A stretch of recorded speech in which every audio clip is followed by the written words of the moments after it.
Hello and welcome to a very short briefing here for all students. Please watch it on Monday the 17th of May with your form tutor. There's just one slide for you here with some information about the coming week. So we have 5 or 6 weeks to go before the all-important end of year exams. If you're in year 7 or year 10, these will be week beginning the 21st of June. And if you're in year 12 or year 9 or year 8, they'll be the following week beginning the 28th of June. In the coming weeks, let's start to get really clear on what these exams look like, the topics that you need to revise, what your revision timetable will look like, the revision techniques that you're going to be using. Your teachers and your form tutors will be talking to you about this. In fact, in some cases, maybe they've started already, but it's really up to you to prepare yourself. If you fail to plan for these exams, then you're planning to fail.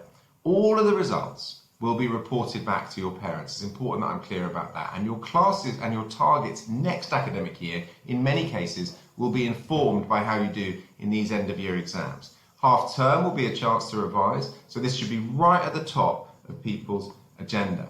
Secondly, year 7 and 8 have 2 important weeks left at KA2, but in that time we need to be preparing for after half term when we're all back together at KA1. And all students in the school listening to this will be affected by those changes in some way. If you're in year 7 or year 8, you'll be coming to a different building each day, and there's a chance to learn your way around this building or remind yourself about the way around this building on Thursday the 27th of May, and we'll be talking to you in form time in the next couple of weeks about how that will work.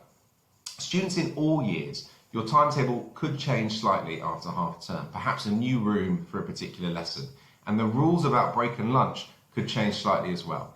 I want to be very clear about this. When we explain to you in assemblies and in form time in the next few days and weeks, or when we issue you with an updated timetable for after half term, you must pay close attention to those explanations, and you must take what we're saying extremely seriously.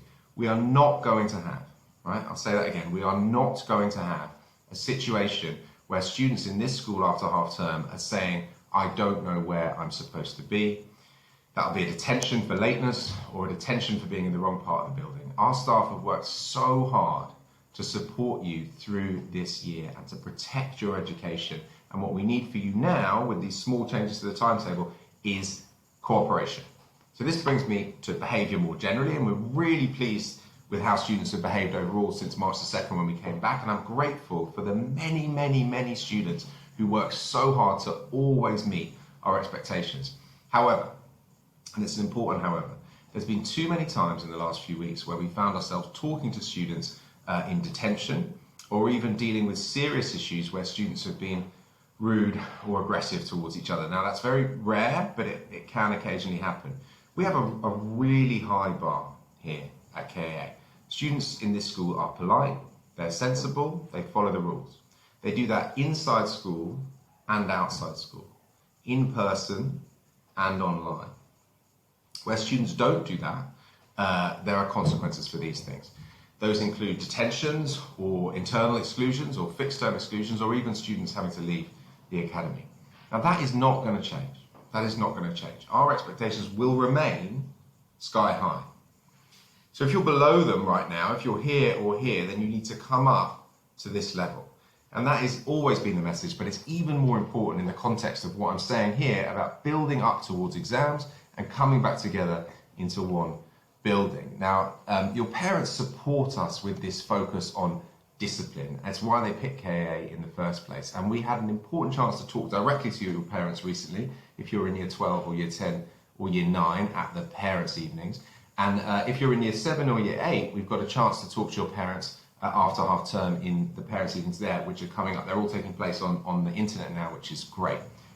Please think about what was agreed in those conversations if you're year 12 and year 10 and year 9, and be working towards those targets. And if you're in year 7 and year 8, just bear in mind that these important parents' evening conversations where your teachers will meet with your parents are coming up in the very near future. Now, moving quickly on with coronavirus, I have a couple of updates.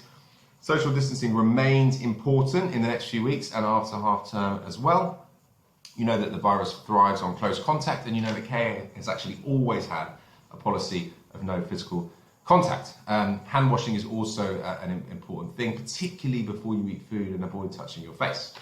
Outside is much safer than inside. Please continue to test regularly. It's especially important if cases did start to rise. And if you have any symptoms, I'll just remind you that's a temperature or a cough or a loss of sense of taste or smell. You need to isolate and get tested, as does your family. From Monday, so this is today when you're listening to this, masks are optional for students. You no longer are required to wear them. Many of you will continue to wear them, I expect. And for staff, we will wear them as we move around school, particularly at busy times where it's not possible to socially distance. And my final point that I wanted to make to you is this: please keep in mind that at KA, your education isn't just about period 1 to 6 each day. The best schools in the UK and in the world, and KA obviously falls into that category, have significant learning taking place outside of your classroom. So that means prep, but it also means enrichments. Many of you are doing several enrichments a week now, or academic societies. In year 12, you should be attending at least one, if not more, academic societies a week. Some departments and teachers are now offering trips. We've got geography field trips coming up in the near future, for example, or Duke of Edinburgh trips. We are beginning to play some fixtures against other schools, and let's hope that we're winning. We like to win here at KA. And we have other opportunities. So we have a PCA showcase that we're putting together in July, and many of you will be auditioning for that. So you stand to benefit so much from all of those extra learning opportunities beyond the classroom. Don't be a passenger in your education. Don't be stuck on the side watching. Participate, try something new, and then after you've done that, then you go home and switch off and rest. And the relaxation time you have outside of school will be so much more rewarding, knowing you've had the fullest possible experience inside of school at KA during the day, taking advantage of all of that extra stuff. So I hope that makes sense and is helpful. Thanks for all your continued hard work. Have a great last couple of weeks of this half term, and I'll see you around school. Thanks, guys.